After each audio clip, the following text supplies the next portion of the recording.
What if I told you that the Lakers might be eyeing a former champion who could fit perfectly into their defensive scheme? With the season heating up, this player could be the missing piece that elevates the team's performance. The anticipation is building as fans wonder if this move could ignite a new era for the Lakers. Don't miss out on this thrilling development. Hit that subscribe button and give us a like to keep up with all the latest Lakers news. The Los Angeles Lakers are at a pivotal moment in the 2024-25 season, and the whispers around PJ Tucker are growing louder. After a whirlwind of trades that saw Tucker bouncing from the LA Clippers to the Miami Heat and eventually landing with the Toronto Raptors, there's speculation that he could become a key acquisition for our Lakers if they decide to take that plunge. Tucker, a seasoned veteran who played a crucial role in the Milwaukee Bucks' championship run in 2021, brings a defensive-first mentality that could be invaluable as we push through the season. But here's where it gets interesting. Tucker's current contract is set to expire at $11.5 million, and while he's technically still a Raptor, the expectation is that he won't be donning that jersey anytime soon. The big question is, will the Lakers pull the trigger and bring him back to Los Angeles? After all, he started his career with the Raptors, and now he's on the market, potentially reuniting with a franchise that could use his experience and grit.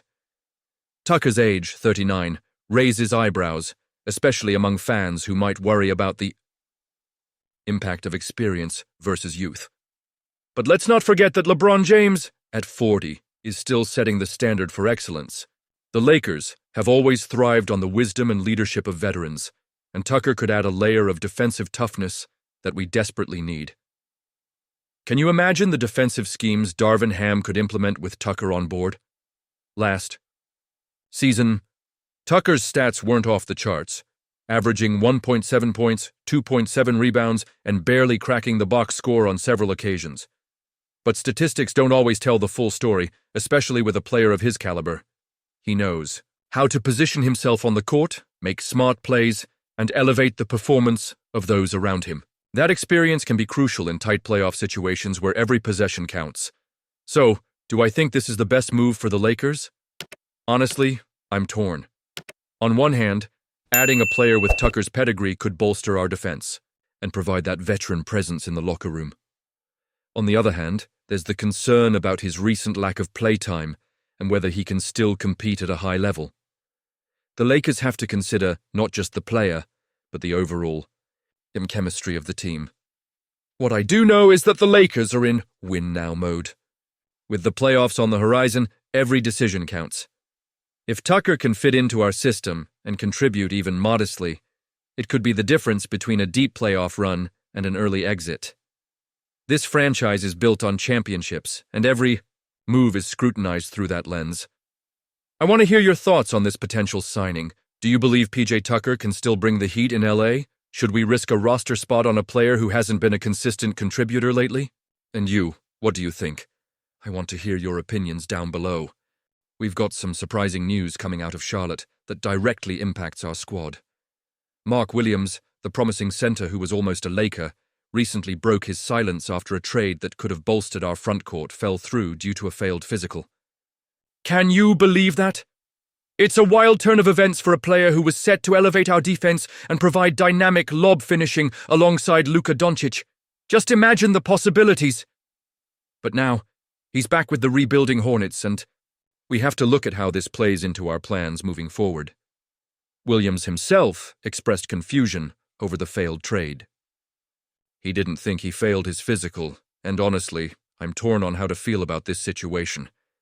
He's averaging 15.6 points, 9.6 rebounds, and 2.5 assists, showing he can contribute significantly on the court.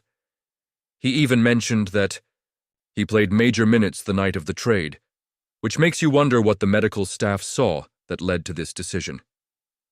It's a frustrating scenario for all involved, and it raises questions about the subjective nature of medical evaluations in the league. Commissioner Adam Silver touched on this at the recent All-Star Game press conference, acknowledging that while the league has seen incredible developments in medical science, the rules around player health remain largely unchanged. This situation highlights a critical gap between player performance and medical assessments that can derail potential trades. It might be a minor blip for the Hornets, but for us fans, it's a reminder of how precarious the trade landscape can be. Now, let's talk about what this means for the Lakers. Without Williams, we miss out on an opportunity to bring in a young, talented big man who could have paired well with our current roster. Our front court has been a question mark this season, and while we have some solid pieces, the addition of Williams would have given us a much-needed boost. It's tough to swallow, especially considering the potential chemistry with our stars. Are we still in the hunt for a big man? Absolutely. But will we need to look elsewhere? You bet. As we gear up to face the Hornets soon, I can't help but feel a sense of urgency. Williams will be on the court, and he might have something to prove against a Lakers team that almost had him. How will that play out? Will he channel that energy into a breakout game? This matchup holds more weight now than ever, and I'm curious to see how our guys respond. Do you think this was the best decision? Honestly, I'm torn. On one hand, it's disappointing to lose out on a player who could have bolstered our lineup. On the other hand, we've got to trust the front office to make the right calls.